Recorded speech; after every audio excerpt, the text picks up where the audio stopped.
Boa noite a todos e a todas. Sejam muito bem-vindos e bem-vindas a mais uma atividade promovida pelo Programa de Pós-Graduação em Literatura e Crítica Literária da PUC de São Paulo. Eu sou a professora Diana Nava, sou professora e coordenadora do programa, e nós estamos oferecendo, neste início de semestre, um conjunto de minicursos. Então, se você está assistindo posteriormente a essa gravação no YouTube, fiquem convidados a assistirem os outros minicursos que foram ofertados, e que estão sendo ofertados durante esse início de semestre, e também outros que estão disponíveis no nosso canal. No encontro de hoje, nós vamos dar continuidade ao minicurso que teve já a sua primeira aula e que se intitula Literatura Comparada e Tradução Literária no contexto da literatura nonsense. A Fernanda Granato, ela é mestre e doutora pelo Programa de Literatura e Crítica da PUC de São Paulo, é alguém que destinou toda a sua investigação para a questão da literatura nonsense e que justamente por isso tem muito a contribuir conosco em torno desse gênero. Então, Fê, mais uma vez eu agradeço a sua generosidade, a sua disponibilidade em compartilhar conosco a sua pesquisa, o seu conhecimento, e eu passo a palavra a você, desejando a todos um excelente minicurso. Boa noite, pessoal. Obrigada, professora Diana, que todo mundo seja muito bem-vindo. E, bom, eu vou começar compartilhando a tela com vocês, né, para vocês poderem ver os slides.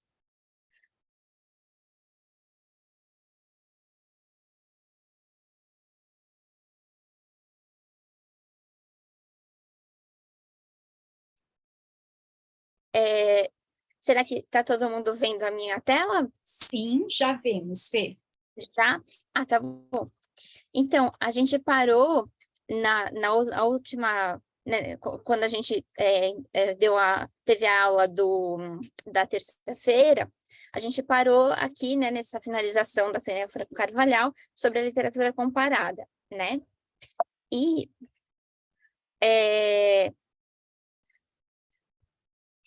aí tem também a questão da história da tradução, dos estudos da tradução e da historiografia dos estudos da tradução e da própria tradução literária, né?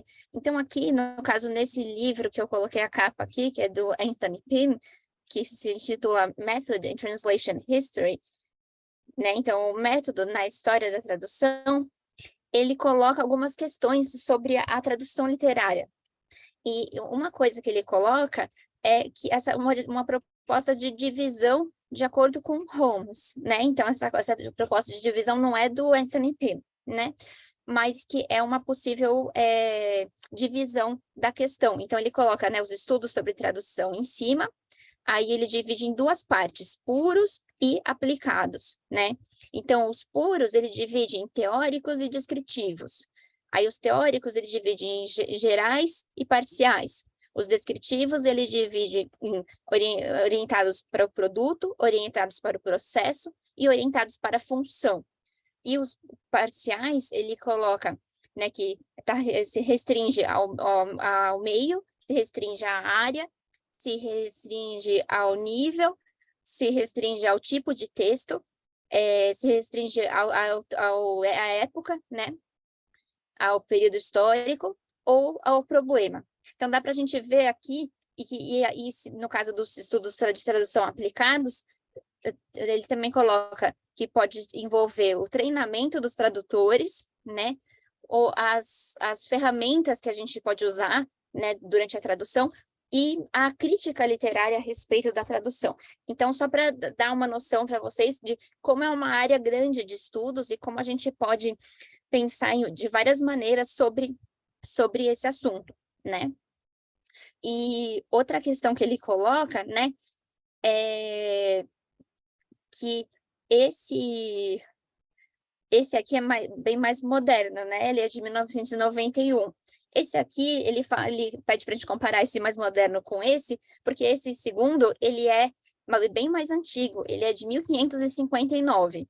Então, ele é um outro jeito de dividir, mas também está tentando pensar na mesma coisa, né? De que maneira você investiga, né, aquela matéria, aquela corpora, de que maneira você analisa, de que maneira você faz a sua investigação, como que você indaga o material. Então, só para mostrar que tem várias maneiras de tratar o assunto, né? Aí, se a gente for pensar em termos das partes, ou dos estágios, ou mesmo etapas dessa história da tradução, a gente pode ter algumas categorias. Então, essas são categorias que o próprio Anthony Pinn coloca. Então, ele coloca, por exemplo, a arqueologia da tradução, né? Que é uma possível categoria, que é um conjunto de discursos que está preocupado com a resposta, né, a essa questão muito complexa, que é quem traduziu o quê, como, onde, quando, para quem e com qual efeito, né? Então, uma questão assim bem ampla, né, a arqueologia da tradução, que ele até brinca que é meio uma questão de trabalho de detetive, né, uma investigação como de um detetive, que é bem complicada. Aí uma outra possibilidade que ele coloca é a crítica histórica, né, da tradução. E é uma outra possibilidade, que aí, na verdade, com relação à tradução, né, você vai falar de que maneira a tradução pode ajudar ou prejudicar o progresso. Então, você vai ver tudo à luz da história, à luz do progresso, né? E uma outra possibilidade, né, de a gente pensar essa história da tradução e mesmo os estudos da tradução, é a explicação. Então, que é uma parte da história da tradução que tenta falar por que os artefatos arqueológicos aconteceram. E por que eles aconteceram naquela época? E por que eles aconteceram naquele lugar? E de que maneira eles estão relacionados às mudanças, às transformações que a gente observa, né? Então, são diferentes maneiras de tratar a tradução, né? Aqui, se a gente for colocar a questão da obra de Edward Lear, né? Em relação à obra de Corpo Santo, como a gente comentou, né? No curso da semana passada, principalmente, né? Eu só vou fazer uma breve introdução dos autores para quem não, né, não conhecer os autores, e aí a gente já fala dessa comparação, né? Então, Edward Lear, pintor, ilustrador, poeta inglês, nasceu em Highgate, Londres, como o 20º de 21 crianças. Lear, que era epilético, asmático e míope, iniciou sua carreira como pintor de paisagens, de animais em manuais de zoologia e de plantas em manuais de botânica. Quando foi descoberto, pintando um periquito em um parque pelo Earl de Derby, Lord de Knowsley, foi convidado para visitá-lo, para que pudesse pintar a sua coleção de pássaros. Entretanto, além de fazer essas pinturas, Lear também passou a entreter os filhos do Lord com seus limericks, suas ilustrações e as músicas que os acompanhavam. Seu nonsense nasceu nesse momento, entre a representação pictórica, a ilustração, a música e a criação poética voltada para a infância, em momentos de entretenimento e deleite. A obra de Edward Lear, composta por limericks, alfabetos e botânica nonsense, foi produzida no século XIX e publicada em diversas edições ao longo do tempo. A edição em inglês é a coletânea The Complete Verse and Other Nonsense, organizada por Vivian Noakes em 2001, em sua 5ª edição. Alguns textos dessa publicação foram retomados, organizados e traduzidos para o português, por Dirceu Altric do Amarante, publicados em 2011, com o título Viagem numa Peneira. Lear veio a falecer em 1888, em Sanremo, na Itália, onde morou durante os últimos 20 anos de sua vida. Lear também morou na Grécia e na Índia, por apreciar mais o clima.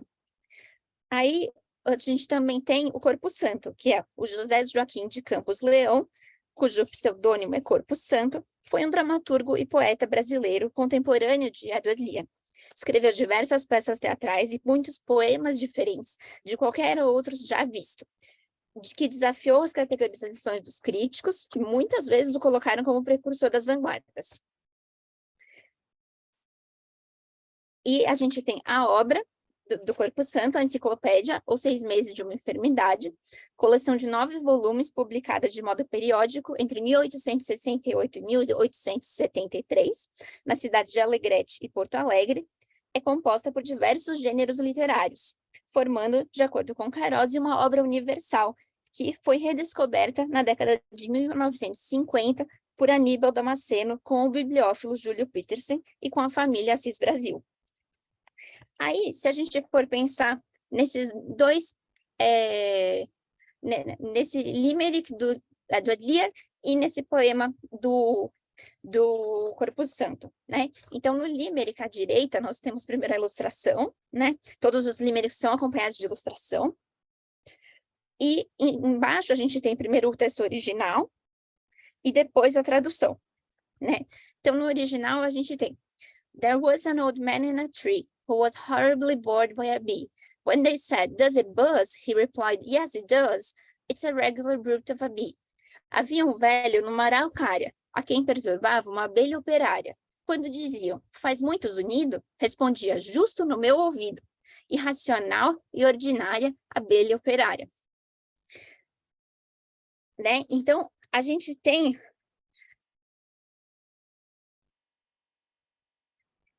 um homem nesse limerick, né, que ele é extremamente incomodado por uma abelha, né? E é interessante que é uma ocorrência muito normal, né? É normal uma abelha passar e fazer barulho, mas para ele é uma coisa que incomoda de tal forma que ele, né, ele se coloca, né, e define como, né, uma abelha irracional e ordinária, né? E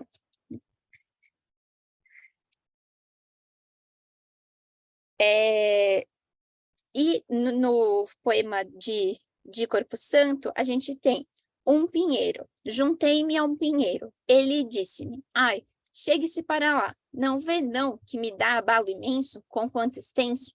Ai, ai, que eu caio. Ai, ai, me acuda. Se não certa muda para a terra faço, se não um espaço muito grande ocupo." Com pena eu fiquei desse seu lamentar. A ele amparei, de uma mão com um dedo. Ele, de muito ledo, desatou a chorar.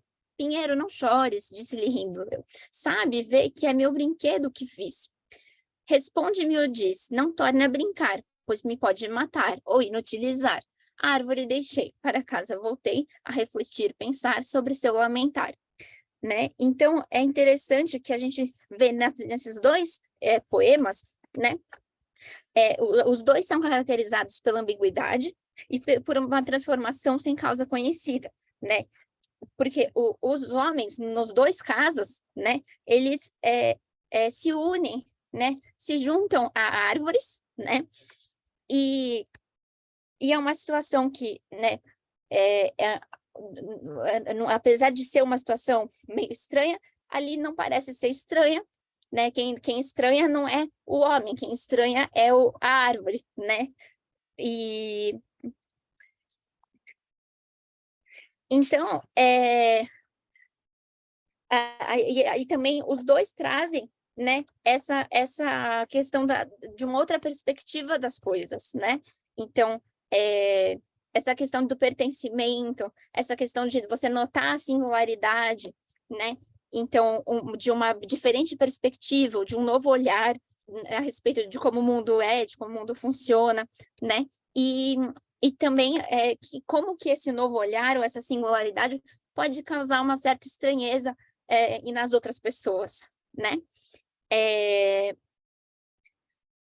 E outra coisa muito interessante do limerick do Lyrik é uma coisa que é uma temática, né, do pássaro, do homem como pássaro, que é uma temática assim muito frequente na obra dele, né? Acaba refletindo como ele se sentia em várias situações, né? Então, que ele, de certa forma, participava, mas nunca pertencia, né, àquele lugar. Não sentia, assim, realmente um verdadeiro pertencimento, né? Então, e na ilustração, meio que o homem e a abelha acabam realmente tendo um certo... Um reflete o outro, né? Então, eles, de certa forma, é quase como se um estivesse olhando para o outro como espelho, né? A abelha, ela tem o tamanho do homem, né? O homem está sentado na árvore, mas ele não tem o tamanho de uma abelha, ele tem o tamanho dele normal, né? Então, e ele parece, né, estar em paz na ilustração, né? No texto verbal aparece essa questão dele se incomodar, né? Mas ali ele só está... E ele até, na ilustração, se vocês observarem bem de perto, dá para perceber que eles estão fumando, tanto o homem quanto a abelha. Então, é bem interessante isso, de ver como que, na verdade, né, eles estão ali coabitando um lugar, né, que é estranho para os outros, mas que para eles tem aquela existência, né, ele está em suspenso, né, numa definição em suspenso, né, então ele pode ser e pode não ser qualquer coisa. Outro exemplo é esse poema do Corpo Santo e esse poema do Edward Lear, que é esse poema, eu vou mostrar para vocês com a letra, né, porque ele foi musicado, né, então teve uma proposta por parte do Lear de colocar, né, uma melodia e pensar em como seria, né, esse poema. Então, no caso daqui do poema do Corpo Santo, ele se chama Penetração. Vi dançar uma lamparina. Quem acredita que tão bem grita essa célebre bailarina? Outra ouvi cantar. Alguém acredita? Era daquele par? Outra ouvi gemer. Alguém acredita? Queria me entender? Uma outra vi furada. Alguém não acredita? Podia ser soprada. De outra ouvi louvor. Alguém acredita? Fazia de tenor? Noutra havia um facho. Alguém acredita? Era pronto baixo. Outra remexia. Alguém acredita? Toda se lambia. Grito ouvi de uma, muito alto. Pergunto, que é? Responde com fé. Pois não conhece contralto? Né? Então, a gente tem, de novo, essa questão de um objeto que não teria, né, esse tipo de atuação, esse tipo de, né, uma lamparina que dança, que grita, que canta, que forma um par, né? Acaba assim, esse momento, esse estranhamento, né? Ele acaba não tendo a reação, né? Assim, não tem essa questão de uma hesitação, né? Na verdade, parece normal que ela está lá dançando, cantando, gritando, e ele só quer entender se é o tenor, ela forma o par com a outra, né? Quem que ela é? Nossa, mas você não me conhece? Eu sou contralto. Então, ela só quer... na verdade, ele não... parece que toda a ideia por trás, né? Não causa hesitação, né? E deixa eu ver se eu consigo colocar aqui para vocês esse aqui que tem a parte da música, que é bem legal.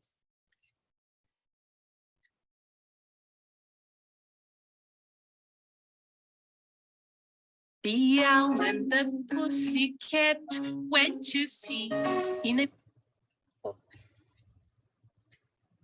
The owl and the pussycat went to sea in a beautiful pea green boat. They took some honey and plenty of money wrapped up in a 5-pound note. The owl looked up to the stars above and went a small guitar. Oh, lovely pussy, oh pussy, my love, what a beautiful pussy you are. You are, you are, what a beautiful pussy you are. You are, you are, what a beautiful pussy you are. Pussy said to the owl, you elegant fowl, how charmingly sweet you sing. Oh, let us be married, too long we have tarried, but what shall we do for a green? They sailed away for a year and a day to the land where the palm tree grows.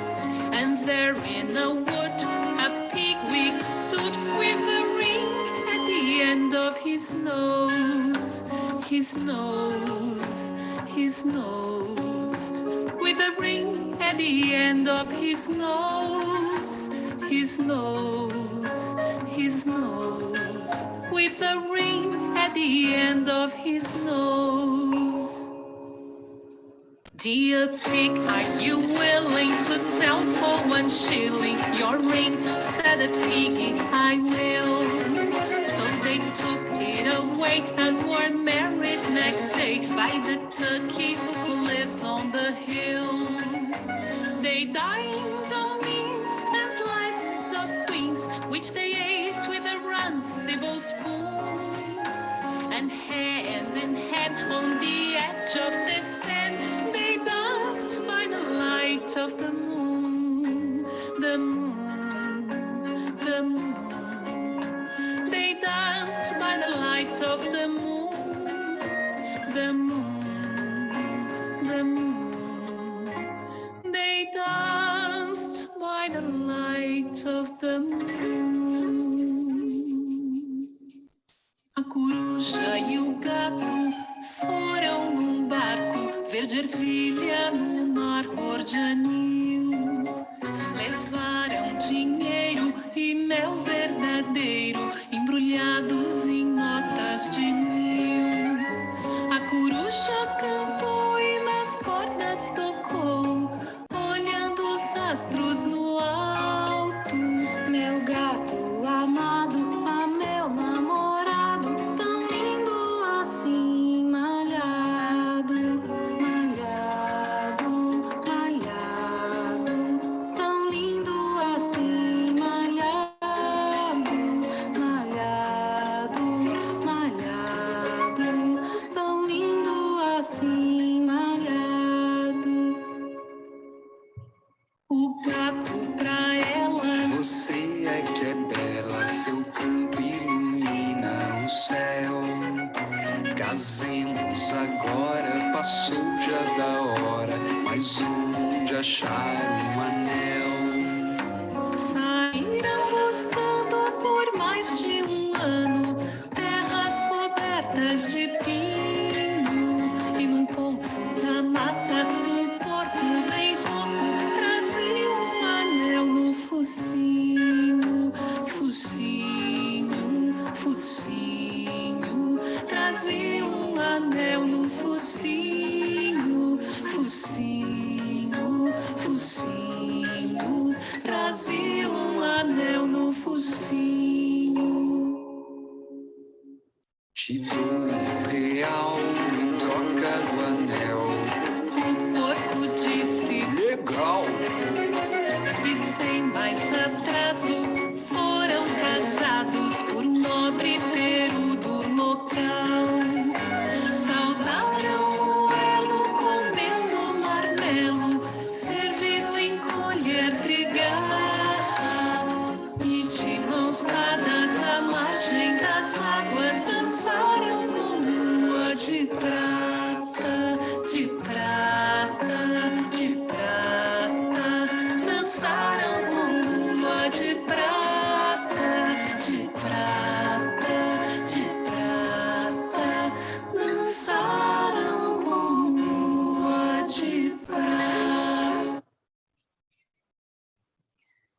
Então, uma coisa interessante nesse poema mais longo do Edward Lear é essa questão dos opostos, né, da união de opostos, também essa questão da hesitação, né, então, assim, diante dos acontecimentos nonsense, não tem um momento de hesitação, não tem estranhamento, não tem nenhum momento alguém chega, não, pera, mas não dá para um gato e uma coruja casarem, não dá para eles viajarem de barco. Como que um porco vai casar um gato e uma coruja, sabe? Não tem isso, é simplesmente aceito, né? E é muito mais aceito do que uma explicação racional, né?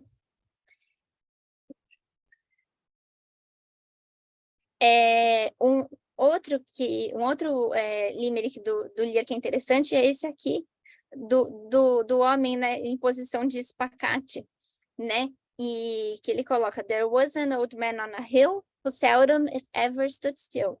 He ran up and down in his grandmother's gown, which adorned that old man on a hill. Então, de acordo com o texto verbal, a gente tem um homem que está no topo de uma montanha, né? Mas que ele quase nunca, era muito raro ele ficar parado, ele não parava de se mexer. E ele estava sempre indo de cima para baixo, de cima para baixo da montanha. E aqui na ilustração, ele não está numa montanha, está num lugar totalmente plano, né? E ele está quase que dando espacate, esticando também os braços, né? E aumentando, né, esse caráter horizontal, né? E não tem nada vertical. E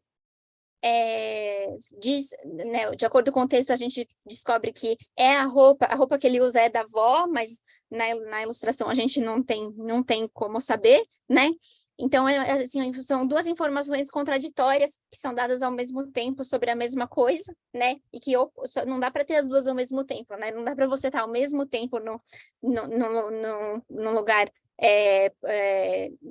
extremamente plano e no topo de uma montanha. Ou você está no topo de uma montanha, ou você está num lugar plano, né?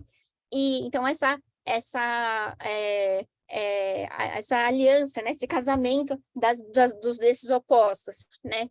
E ele também aparece nesse poema do Corpo Santo. Quem nasceu em um ninho, fez-se um anjinho, fez-se um santinho, fez-se um deusinho, ou de um anão chamado Balão, fez-se um santão, fez-se um deusão. Então, na verdade, né? Ele coloca primeiro várias palavras no diminutivo, depois várias no aumentativo, e ele coloca, né, como um anão, né, que chama balão. Então, ele é pequeno, mas né, tem esse nome que remete a uma coisa grande. É um santão, é um deusão. Ué, mas ele era um anjinho, ele nasceu num ninho, né? Então, e também tem essa transformação. Então, de anjinho, ele mudou para balão, né? De santinho para santão, de deusinho para deusão, né? Então, como é que aconteceu essa transformação? Não dá para saber, né? E também o próprio título do poema, né? Quem é esse que é descrito aqui? Ninguém sabe. Então, é uma pergunta sem resposta, né? A gente tem várias coisas que a gente sabe e várias coisas que a gente não sabe, mas que não ajudam a responder a pergunta quem, né? E aqui também outra coisa muito interessante, essa questão da nomenclatura científica, né, e da organização do conhecimento, que a gente tem, no caso do Lear, né, a botânica nonsense, que ele cria várias plantas e árvores, né, que, na verdade, misturam, né, objetos do cotidiano com plantas, às vezes com animais, às vezes com pessoas, né? Então, no caso, essa primeira mistura, né, uma banheira do século XIX com uma planta, né? E chama washtubs circulares, né? Então, é uma banheira circular, né? Ou aqui é uma poltrona junto com uma planta, né? E aí o nome é Armchair Comfortabilis. Então, é uma poltrona confortável, né? O nome da planta.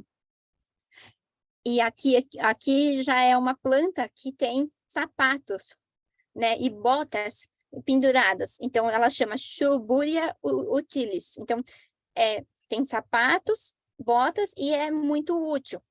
E essa aqui também tem objetos do cotidiano aqui. Tem, né, colheres, né, garfos. Aqui tem uma garrafa, né, saindo da árvore, brotando da árvore, né? Então, que ele dá o nome de bottle, fork e spoon e folha. Então, né, que são as garrafas, os garfos, as colheres e as folhas. Então, as colheres, elas praticamente fazem as vezes das folhas, né? Mas, assim, por mais que você consiga separar essas partes, você não consegue, não auxilia na compreensão, assim, numa fusão, né? Permanece uma coisa fragmentada, né? Então, apesar de você conhecer essas partes, não ajuda. Como nesse poema do Corpo Santo, intitulado Termos. Quantos a endireitar? Quantos podem se adotar? Se de chinelos, chinelar. Ou de chinelos, andar. De sapatos, sapatar. De botinas, botinar. De botas, direi botar. Se de polvilho, polvilhar. Ou com polvilho, salpicar. De cinzas, digo cinzar. Se de rabeca, rabecar. Ou rabeca tocar. De frauta, digo frautar. Se de espingarda, espingardar. Ou tiros dar. De pistola, pistolar. Se de cigarro, cigarrar. Ou cigarros fumar. De cachimbo, cachimbar. De charuto, charutar. Se de faca, facada. E também facar. De garfo, garfar. E também garfada. Então, é interessante que ele, né, já se propõe, né, com o título, né, de falar sobre os termos, e ele já coloca desde o começo, quantos a endireitar, quantos podem se adotar. Então, ele tem essa vontade de endireitar, de organizar os termos, e mostrar os vários que você pode adotar. Mas, na verdade, né, eles acabam ganhando novos significados, né, significados muito polissêmicos, né? E a palavra, às vezes, acaba virando simplesmente um signo arbitrário, né? Porque, na verdade, ele acaba colocando porque rima, ou porque parece, ou porque tem a mesma raiz, e, na verdade, não necessariamente aquele sentido daquela palavra está sendo usado aqui da forma que a gente entende no mundo empírico, no mundo histórico, né? E aí, uma outra questão que a gente tem também é a questão da gente pensar na obra do Corpo Santo e do Edward Lear, né? Um outro jeito que dá para a gente aproximar as duas obras é por meio dos conceitos de identidade, diferença, dialogismo e polifonia. Então, nesse texto, Objeto e Método da Literatura Comparada, Guiar coloca qual que é o objeto que a literatura comparada estuda e a partir de qual método que ela estuda esse objeto, né? Então, ele coloca que a literatura comparada, ela estuda a história das relações literárias, o comparatista, ele vê uma fronteira, né, uma mudança, uma diversidade, que o comparatista é um historiador das literaturas, é um historiador das relações literárias, né? E que nesse domínio da literatura comparada, a gente tem os agentes, né, os livros, os homens, a gente tem a questão do destino ou a fortuna crítica dos gêneros, dos temas, dos autores, né? Mas no meio de toda essa questão da literatura comparada, que a gente está vendo aqui entre, né, Lear e Corpo Santo, tem essa questão colocada por Tomás Tadeu da Silva da produção social, da identidade e da diferença, né? Então, ele coloca que a identidade é aquilo que se é. Por exemplo, sou brasileira. Então, ela é uma positividade, né? Ela afirma algo, né? Ela é independente, é um fato autônomo. Só tem como referência a si própria. A diferença é aquilo que o outro é, independente, autorreferenciada, remete a si própria. Identidade e diferença tem uma relação de dependência, né? A expressão afirmativa da identidade esconde a relação de dependência. A gente só precisa afirmar a nossa identidade porque há outros que não partilham dela. A afirmação da identidade é parte de uma extensa cadeia de negações, né? As afirmações sobre a diferença e a sua relação com as afirmações sobre a identidade, né, a gente pode entender que a diferença a identidade é essa, mas não é essa. Ela não é o que eu sou. Então, você está separando, você está colocando lado a lado e falando, né, o que cada uma é, cada uma no seu lugar, né? Mas essa diferença sempre como produto derivado da identidade, né? Então, a gente tem essa tendência de tomarmos o que somos como norma a partir da qual descrevemos o que não somos, né? E a identidade e diferença são mutuamente determinadas, né? Mas é importante colocar que a diferença, ela não é o resultado de um processo, ela é o processo pelo qual identidade e diferença são produzidas. E que identidade e diferença são criadas por meio de atos de linguagem, né? Aí tem uma citação bem interessante de Tomás Tadeu da Silva, em que ele diz que ocorre que a linguagem, entendida aqui de forma mais geral como sistema de significação, ela própria é uma estrutura instável. Essa indeterminação fatal da linguagem decorre de uma característica fundamental do signo. O signo é um sinal, uma marca, um traço, que está no lugar de uma outra coisa, a qual pode ser um objeto concreto, um conceito ligado a um objeto concreto, ou um conceito abstrato. O signo não coincide com a coisa ou conceito. Na linguagem filosófica de Derrida, poderíamos dizer que o signo não é uma presença, ou seja, a coisa ou o conceito não estão presentes no signo. Mas a natureza da linguagem é tal que não podemos deixar de ter a ilusão de ver o signo como uma presença, isto é, de ver o signo, no signo a presença do referente, a coisa, ou do conceito. É a isso que Derrida chama de metafísica da presença. Outra questão importante é a questão da polifonia e do dialogismo, que, de acordo com Patrícia Marcuso, ela coloca aqui o dialogismo como uma descrição da linguagem que torna todos os enunciados dialógicos, como termo para um tipo específico de enunciado, oposto a outros enunciados monológicos, e como uma visão de mundo e verdade. E a polifonia, Bezerra coloca, a partir da inovação autor-herói, a polifonia pode ser entendida como uma multiplicidade de vozes equivalentes, as quais expressam diferentes pontos de vista acerca de um mesmo assunto. Essas vozes representam uma multiplicidade de consciências e seus mundos que se combinam numa unidade de acontecimento, né? Então, se a gente for pensar nessas questões,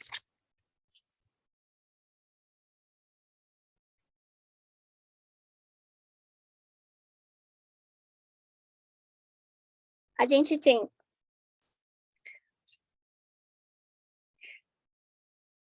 no caso desse poema bem curtinho de Corpo Santo, intitulado Lábios, que diz: lábios de carne têm amargor, lábios divinos, gosto de amor, lábios grossos, sei, são aqueles, lábios finos, sabe, são esses.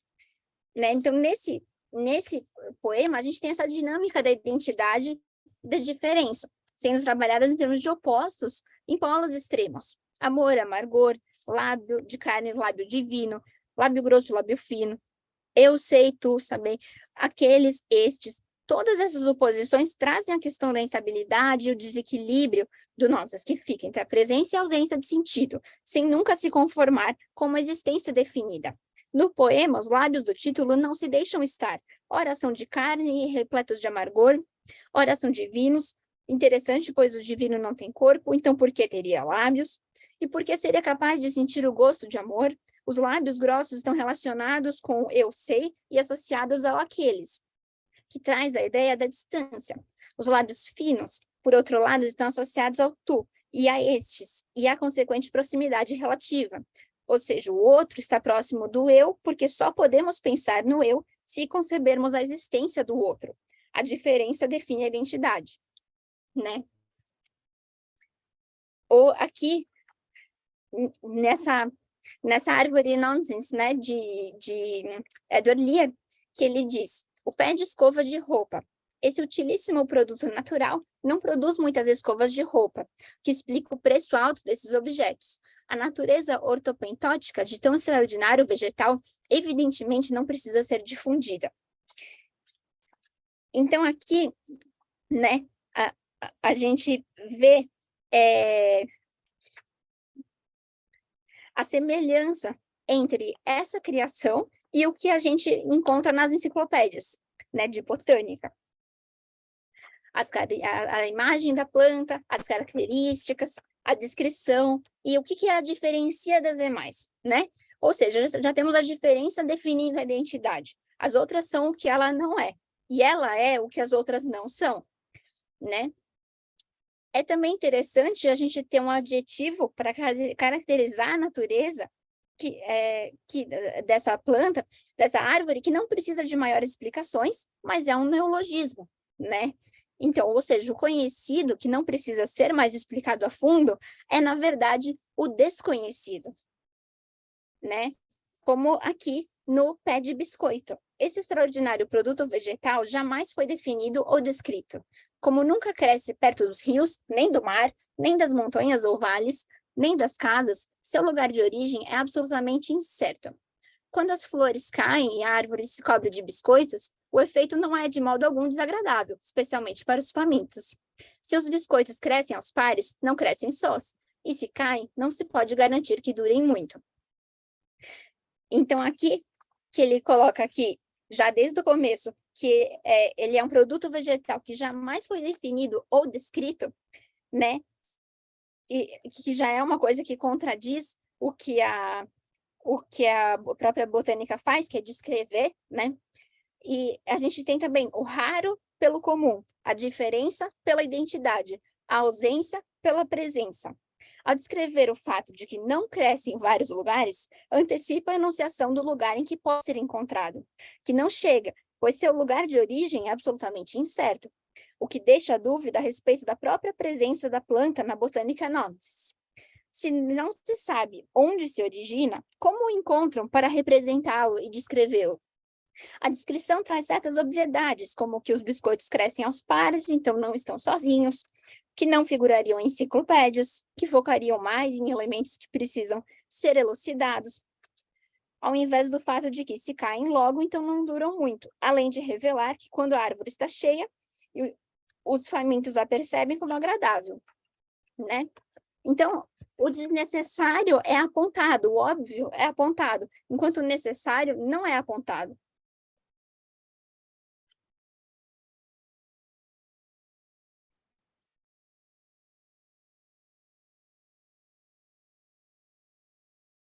Né? E outra coisa muito interessante da gente colocar aqui, que como eu já mostrei naquela parte com as músicas, né, é que tem uma relação forte da obra do Edward Lear com música, com memória, né? Então, é uma poesia que tem uma relação próxima com a música, né? Então, o Lear tinha um ouvido muito bom e era míope. Os barulhos altos e indesejados, por vezes, desencadeavam ataques epiléticos e deixavam Lear furioso. Os sons tinham uma capacidade muito grande de afetá-lo. Então,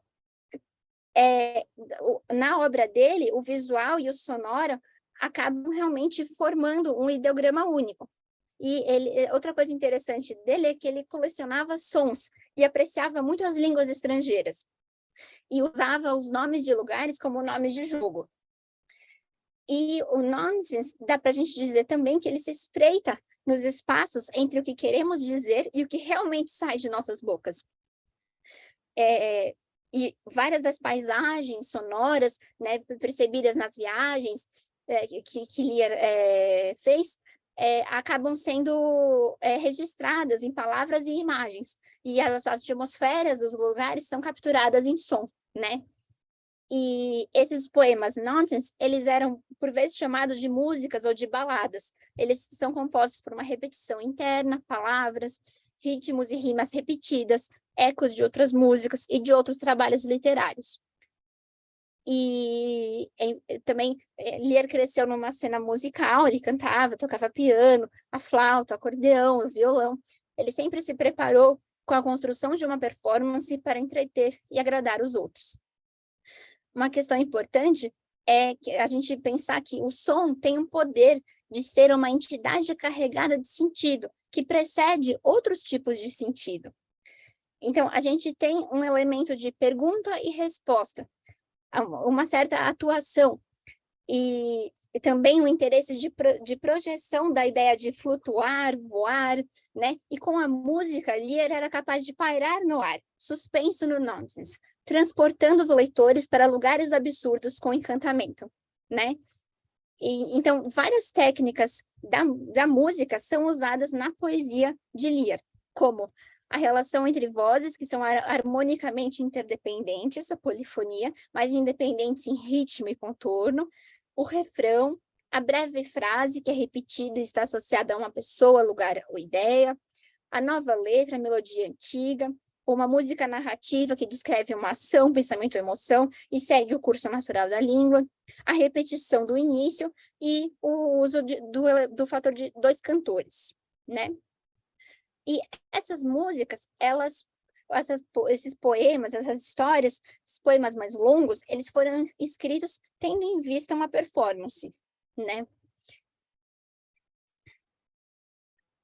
Então, a gente tem aqui...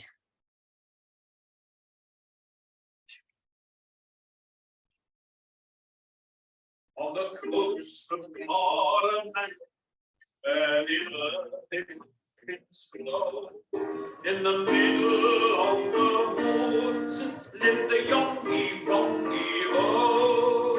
2 old chairs and half a candle, 1 old jug without a handle. These were all his worldly goods. In the middle of the woods, these were all the worldly goods of the Yonghy-Bonghy-Bò, of the Yonghy-Bonghy-Bò. Once among the lone trees walking, where the early pumpkins blow, to a little heap of stones came the Yonghy-Bonghy-Bò. There he heard a lady talking to some milk-white hens of Dorking. 'Tis the Lady Jingly Jones, on that little heap of stones sits the Lady Jingly Jones. Said the Yonghy-Bonghy-Bò, said the Yonghy-Bonghy-Bò. Lady Jingly, sitting where the pumpkins blow, will you come and be my wife? Said the Yonghy-Bonghy-Bò. I am tired of living singly on this coast so wild and shingly. I am weary of my life. If you'll come and be my wife, quite serving would be my life.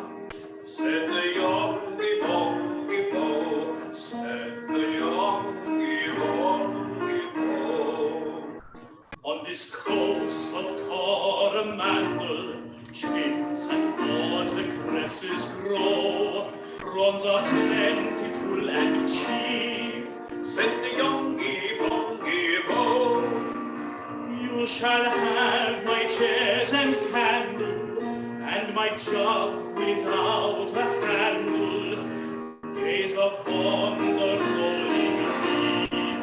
Fish is plentiful and cheap, as the sea, my love is deep. Said the Yonghy-Bonghy-Bò, said the Yonghy-Bonghy-Bò. Lady Jingly answered sadly, and her tears began to flow. Your proposal comes too late, Mr. Yonghy-Bonghy-Bò. I would be your wife most gladly. Here she twirled her fingers madly. But in England I'm a mate. Yes, it must be far too late, for in England I'm a mate. Mr. Yonghy-Bonghy-Bò, Mr. Yonghy-Bonghy-Bò. Então, aqui é mais para mostrar essa questão da possibilidade de, né, pegar, né, realmente criação do Lear, e colocar dessa forma, né, musicada, dessa forma com ritmo, com canto, né, e que também lembrar que isso foi uma parte importante da composição da obra dele, né. E esse site aqui, né, ele é bem interessante e ele mostra várias músicas do Lear, né, então você vem aqui em Nonsense Songs, tem as músicas, né, né, e aí você vai achando as mais variadas músicas nesse site do Lear, e é tudo pensado, né, as partituras, tudo pelo próprio Lear, né, e outra coisa interessante naquele poema sobre, né, o gato e a coruja, que a gente já viu, é essa questão da imagem repetida do anel, né, e da lua, e tem sempre essa imagem, ela é retomada, né? Então tem essa série visual de círculos encantados, que é um espelho da própria música, da forma pela qual ela continua retornando para o seu começo, hipnotizando o leitor com a frágil possibilidade da harmonia perfeita, que como uma onda existe apenas por um momento fugaz que acaba logo. Tem pares impossíveis de animais. Não é mais do que pares incomuns, né? Pares impossíveis, tradicionais nas músicas, mas nas de Lear tem relacionamentos complexos, com uniões desiguais, fêmeas enormes e ousadas e machos sem perspectiva realista de consumar seu desejo com essa oposição. Tem a questão do patos e do absurdo, o loop, o feedback, né? Então, é muito importante a gente saber essa questão da música, das melodias, das partituras, né? E como isso afetou, como isso é uma parte importante da configuração do Nonsense do Lear, né? Aí aqui eu vou passar um vídeo para vocês, um pouquinho falando sobre a tradução literária, né? E minha proposta de passar alguns textos escolhidos, selecionados, do Corpo Santo para o inglês, para, dessa forma, conseguir divulgar internacionalmente a obra de Corpo Santo, né? Uma antologia de Corpo Santo em língua inglesa, professora doutora Fernanda Marques Granato. Antes de adentrarmos a questão da antologia de Corpo Santo em língua inglesa, é importante nos situarmos quanto a alguns aspectos da crítica. Ao falarmos sobre tradução na academia, inevitavelmente acabamos nos vendo em busca de uma teoria que explique o fenômeno e que conceitue as suas partes componentes. Entretanto, durante essa busca, percebemos que não há unanimidade na crítica literária a respeito da tradução. De acordo com José Pinheiro de Souza, em seu artigo Teorias da Tradução, uma visão integrada, de 1998, não há teorias a respeito do sentido técnico da tradução, apenas a respeito de sua natureza. Souza coloca que há uma polissemia inerente ao próprio conceito de tradução, que pode se referir ao texto que resulta do ato, ao processo de traduzir, à profissão ou ao campo de estudos. Os teóricos têm diferentes perspectivas e diversas posturas teóricas, mas, de acordo com Souza, a controvérsia a respeito da tradução literal, neutra, objetiva, priorizando a literalidade, e a tradução livre, parcial, subjetiva, que prioriza o sentido, tem vida longa. As duas concepções partem de diferentes visões da função predominante da linguagem, segundo Souza, que pode ser a expressão literária, defendida pelos adeptos da tradução literal, que preza pela forma, ou a função referencial, defendida pelos adeptos da tradução livre, uma tradução do sentido. Souza coloca que outra polêmica relacionada ao tema é a possibilidade e impossibilidade de tradução, principalmente quando se fala em tradução de poesia, enfatizando que pensamos do modo que pensamos por conta da língua que falamos, citando Barbosa e Snell Hornby, que diz que sem a tradução, o mundo de hoje, com o rápido intercâmbio de informações, seria impensável. A comunicação verbal envolve necessariamente alguma forma de tradução, pois nas palavras de Otávio Paz, Apu de Arrojo, a própria língua em sua essência já é uma tradução. Em primeiro lugar, do mundo não verbal E em segundo, porque todo signo e toda frase é uma tradução de outro signo e de outra frase. Segundo Jacobson, o significado de um signo linguístico não é mais que sua tradução por um outro signo que lhe pode ser substituído, especialmente um signo no qual ele se acha desenvolvido de modo mais completo, como insistentemente afirmou Peirce, o mais profundo investigador da essência dos signos, e que toda experiência cognitiva pode ser traduzida e classificada em qualquer língua existente. Os conceitos, conforme Monin Rabut Souza, são universais, seja qual for a sua distribuição em valores, e refletem a experiência humana universal. A tradução, de acordo com Souza Rabut Monin, também pode ser vista como operação linguística e literária, vista como algo de ordem literária e artística. O processo tradutório produz significados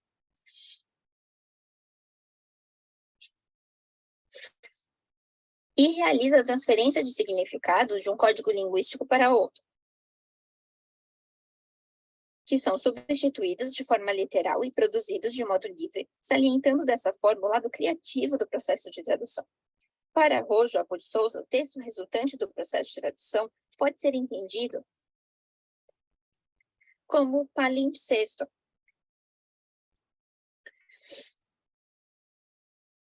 em que novos significados possam ser reconstruídos e novas associações possam ser feitas. Haroldo de Campos, ao tratar da tradução, coloca como transcriação, por possibilitar que o tradutor articule esteticamente a ordenação singular de signos, lendo e reescrevendo a informação, agindo como crítico e criador. Para Campos, a única saída para a tradução de poesia seria a criação de um original, pois há um poeta que habita o ato de traduzir.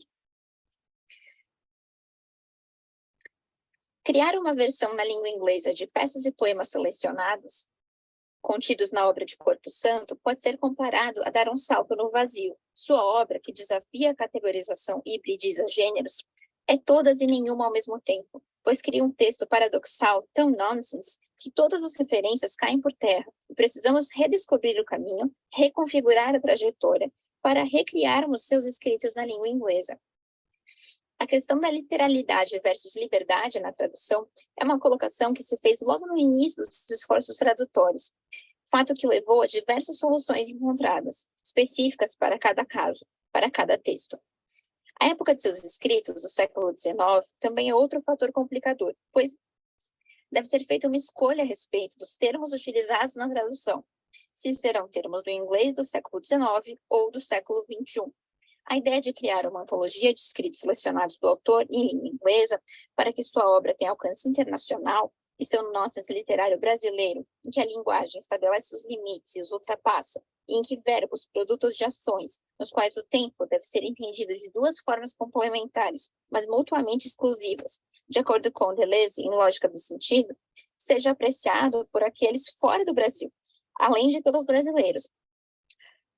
É um esforço que continua e que pretende tomar forma em livro a ser publicado em 2023, mas é um esforço que nunca termina, que sempre pode ser reformulado e que sempre pode ser retrabalhado, como o sentido do nonsense, que a cada vez que olhamos para um escrito sob a luz, novas sombras são criadas e novos sentidos se revelam. No caso da tradução da dramaturgia de Corpo Santo, selecionei a peça Eu Sou a Vida, Eu Não Sou a Morte, para demonstrar como a escolha feita durante o ato tradutório foi a de preservar o conteúdo e o sentido em detrimento da forma. Como exemplo, temos os seguintes trechos originais e as suas versões em inglês. Linda, meu lindo, tu sabes quanto te amo, quanto te adoro. Sim, meu querido amigo, quem melhor conhece do que tu o amor que neste peito mortal, mas animado por esta alma, pondo a mão na testa, imortal, te consagro, ninguém, certamente, pegando-lhe na mão. Adoças-me, pois, sempre com tuas palavras, com teus afetos, com teu amor, ainda que fingido. Sim, meu querido amigo, bafeja-me sempre com o aroma de tuas palavras, com o perfume de tuas expressões. Sim, meu querido, lembra-te que eis do baixão, sempre batido das tempestades, que por 5 ou 6 vezes quase há sossobrado, mas que por graça divina ainda viaja nos mares tempestuosos da vida. Ah, minha adorada prenda, tu que foste a oferenda que me fez o Criador, em dias do mais belo amor, que pedes? Como pedes aquele que tanto te ama, mas que a própria cama? Linda, meu queridinho, quanto me deste, quanto me felicitaste com as maviosas expressões desses teus bofes, ou pulmões envoltórios dos corações. Lindo, estimo muito. E eu não sabia que tu tinhas o dom de adivinhar, sempre que vou apalpar, sinto bater neste peito pancadas de ambos os lados. Isto é, do esquerdo e direito, que por certo convence que neste vácuo estreito abrigo 2 grãos corações. Linda, eu não digo a parte que este figo me foi enviado por cão danado, quer me fazer crer que tem 2 corações? A ele, amiguinho, ainda não sabes de uma coisa, queres saber? Eu vou lá digo, hein? Não responde. Linda, my Linda, you know how much I love you, how much I adore you. Yes, my dear friend, who knows better than you the love that is in this mortal bosom, animated by this immortal, putting her hand in her forehead, so I devote to you. No one, surely, taking his hand. You always sweeten me with your words, with your affection, with your love, even though it is fake. Yes, my dear friend, you with me always with the scent of your words, with the fragrance of your expressions. Yes, my dear, remember, I have been a boat always lammed during the storms, which for 5 or 6 times collapsed, but by divine grace still cruises the thunderous seas of life. Oh, my worshipped gift, you who are the offering made to me by the Creator in days of beautiful love, what do you ask of me? How much do you ask of the one that loves you so? Asking more of me than of your own bed. My darling, how much you have given me, how much you have complimented me with the wonderful expressions of your lungs, the wrappings of the heart. I hold you in high regard, and I didn't know that you had the gift of guessing that every time I touch my chest, I feel a beat from both sides, that is, from the left and the right, which naturally is compelling evidence that in this narrow void I harbor 2 enormous hearts. Don't I say that this liver was sent to me by a damned dog? You want to make me believe you have 2 hearts. Little fellow, you are yet unaware of something. Do you want to know? I will tell you. Don't answer my question. O rapaz, muito admirado. Essa mulher está doida. Casou comigo o ano passado. Foram padrinhos de Trico e Trica. E agora fala essa linguagem. Está, não tem dúvida. Lindo. Já lhe disse, muito formalizado, que fiz essa conquista. Agora o que quer? Conquistei, é minha. Foi meu gosto. Portanto, safe-se, se não o mato com este estoque.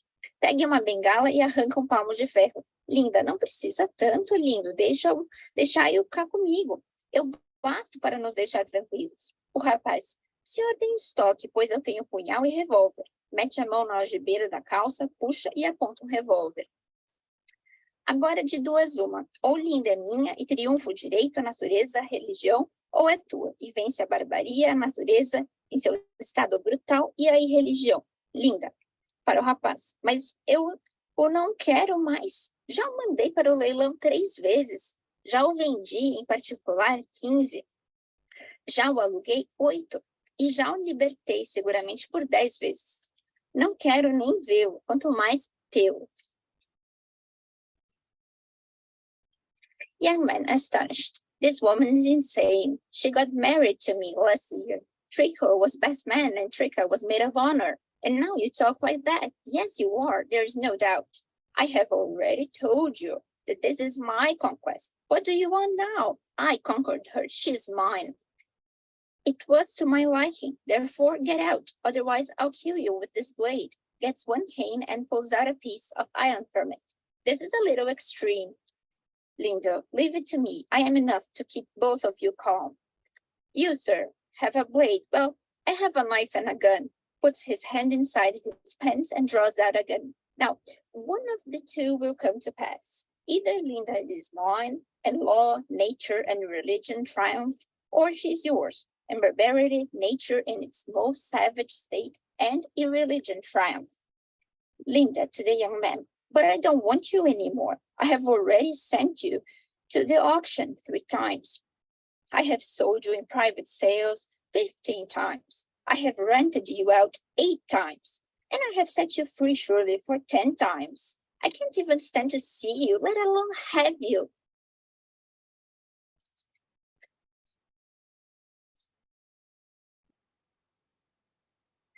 Quanto à versão em inglês da poesia de Corpo Santo, a dificuldade se amplia, pois apesar de seus versos serem livres e não terem rima, sua linguagem é extremamente trabalhada em seu sentido que se equilibra entre sua presença e ausência, e um paradoxo de se tornar ilimitado, em que não há início nem fim para a lógica de seus escritos. Como exemplo, podemos citar alguns poemas e suas versões em inglês. Termos. Quantos há endireitar? Quantos podem se adotar? Se de chinelos, chinelar, ou de chinelos, andar. De sapatos, sapatar. De botinas, botinar. De botas, direi, botar. Se de polvilho, polvilhar, ou com polvilho, salpicar. De cinzas, digo, cinzar. Se de rabeca, rabecar, ou rabeca tocar. De frauta, digo, frautar. Se de espingarda, espingardar, ou tiros dar. De pistola, pistolar. Se de cigarro, cigarrar, ou de cigarros fumar. De cachimbo, cachimbar. De charuto, charutar. Se de faca, facada, e também facar. De garfo, garfar, e também garfada.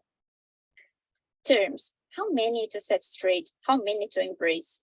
If with flip-flops, flip-flopping, or off flip-flops, walking, with shoes, shoeing, with ladies' boots, ladies' booty, of boots, I say, put on. If with powder, sprinkling, or with powder, scattering, or of ashes, I say, ashing. If with a violin, violining, or violin playing, of a flute, I say, fluting. If with a shotgun, shotgunning, or shots shooting, with a pistol, pistoling. If with a cigarette, cigaretting, or smoking cigarettes, with a pipe, piping, with a cigar, cigaring. If with a knife, stab, and also knifing. With a fork, forking, and also a forkful.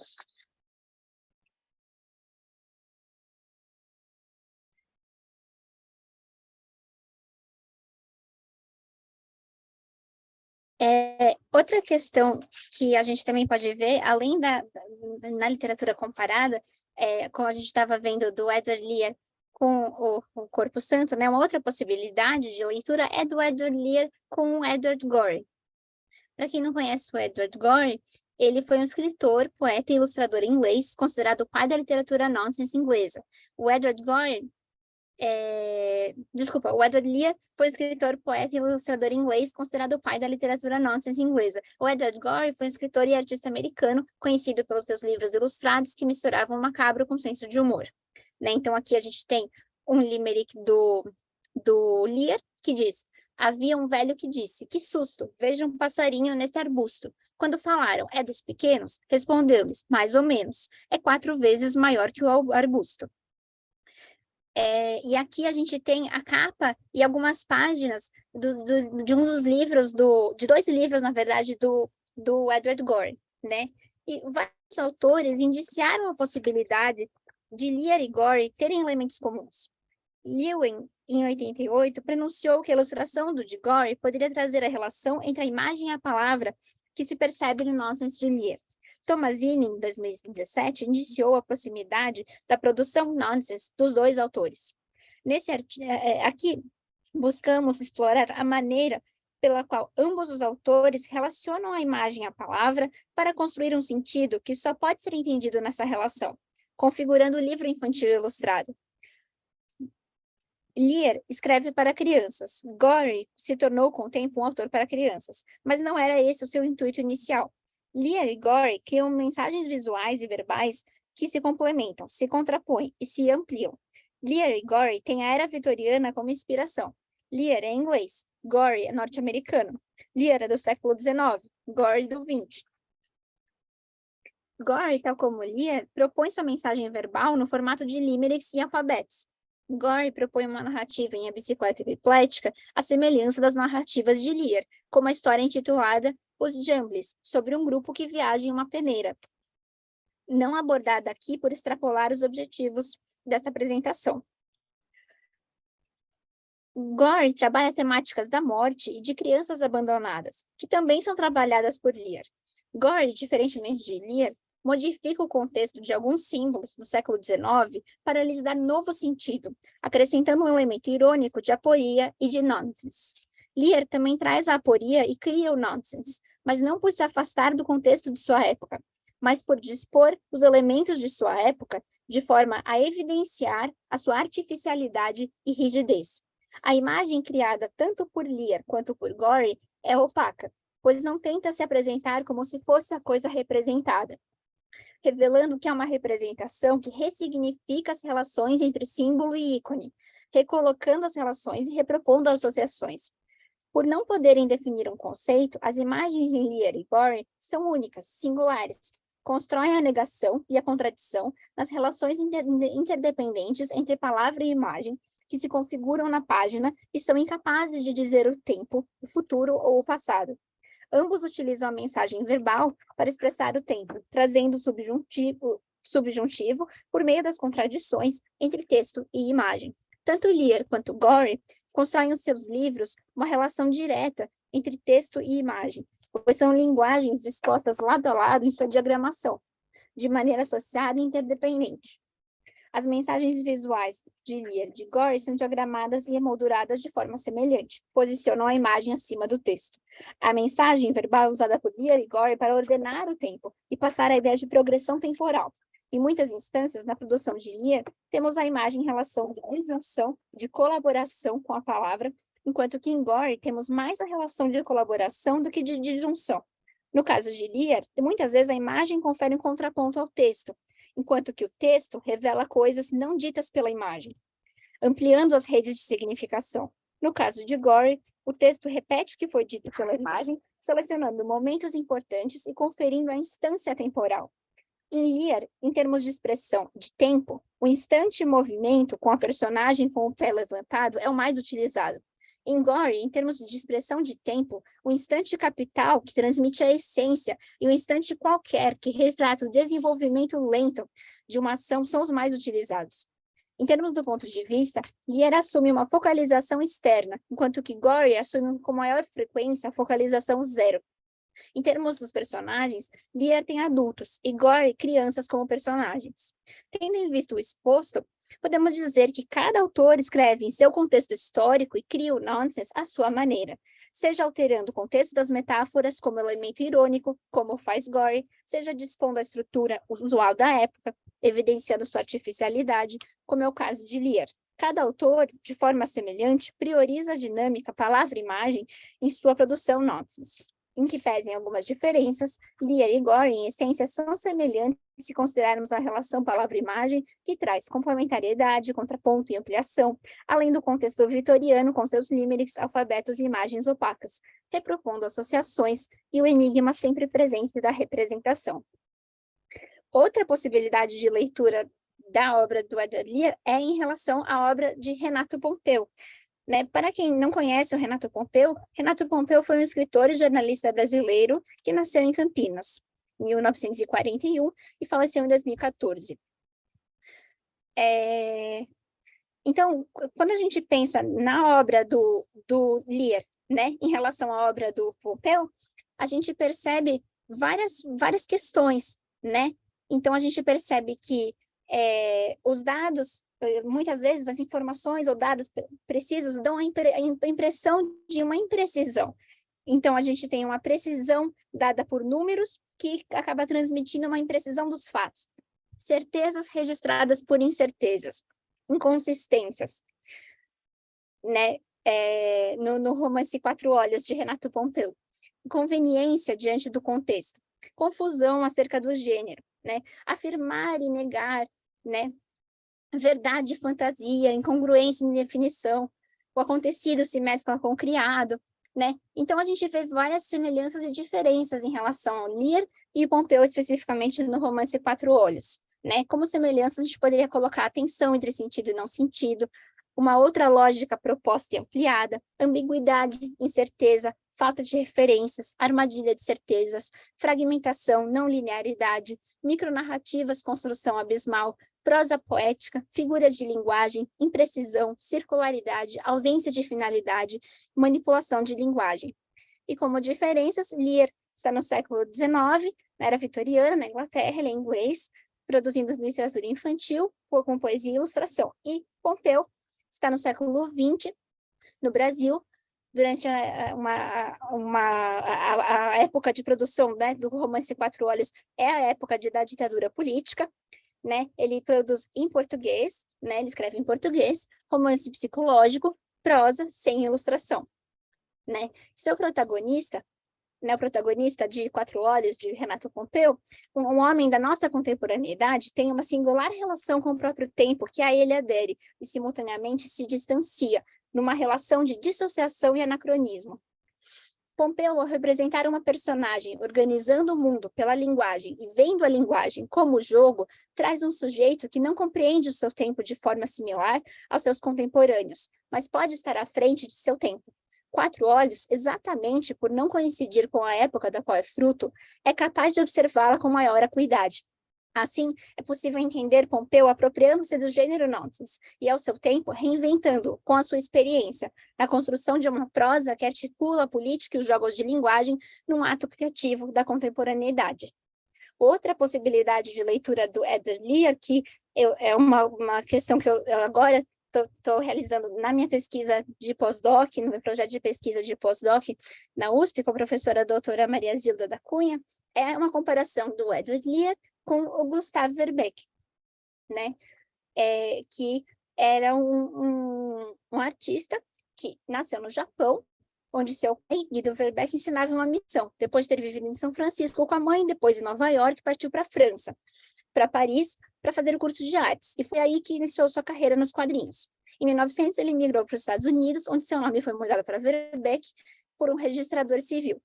Nos Estados Unidos, trabalha como ilustrador de jornais, depois faz quadrinhos, nos quais, para saber o que acontecia a seguir, era preciso virar o desenho de cabeça para baixo, sendo o texto escrito nas duas direções, né?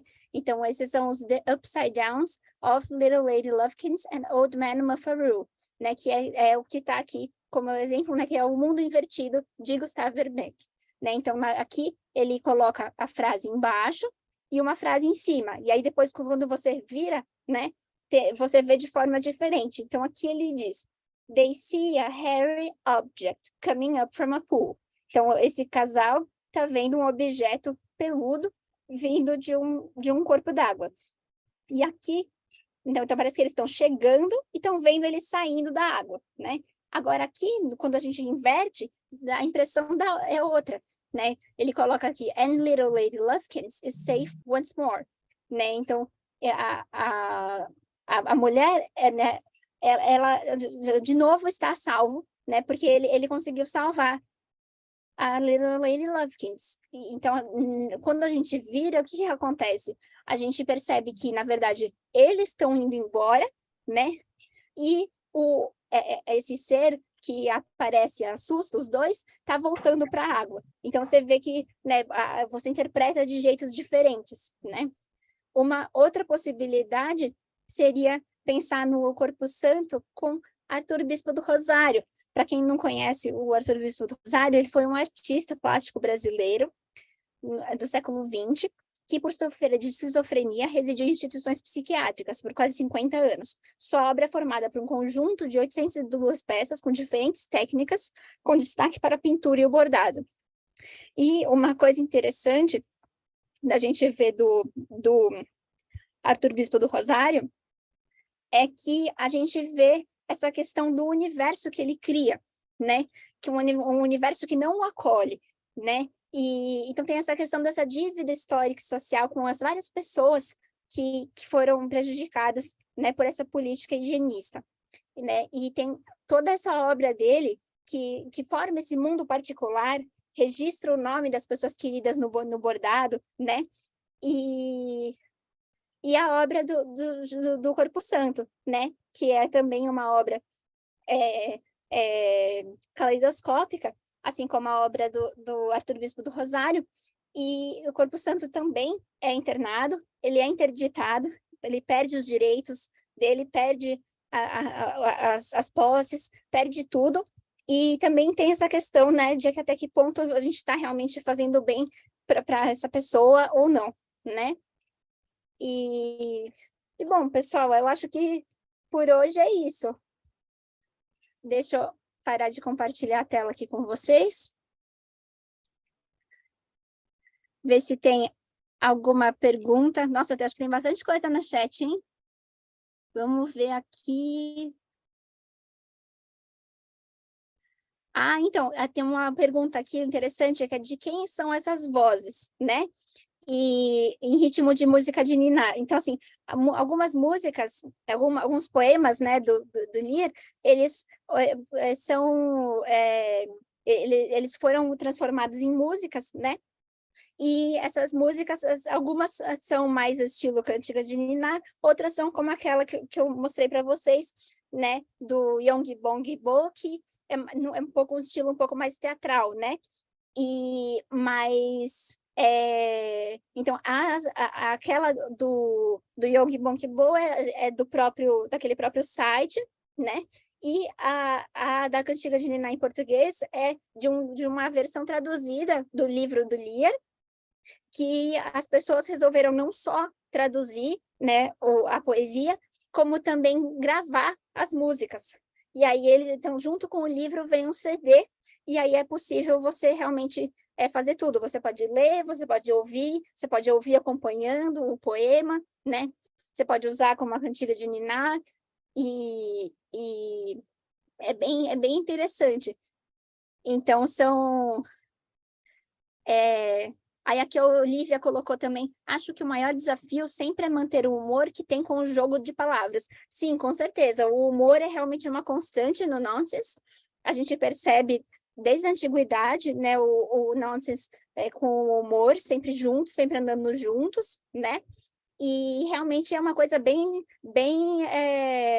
peculiar, bem característica e bem difícil de você transmitir quando você fala da tradução, né? Então, assim, é muito difícil. E também você tem que fazer uma escolha, se eu vou manter o conteúdo ou eu vou manter a rima, né? Aí, às vezes, para manter a rima, você acaba tendo que mudar o conteúdo. Então, até que ponto? Então, são escolhas que a gente tem que fazer, né? Mas, e aí, pessoal, tem mais alguma pergunta?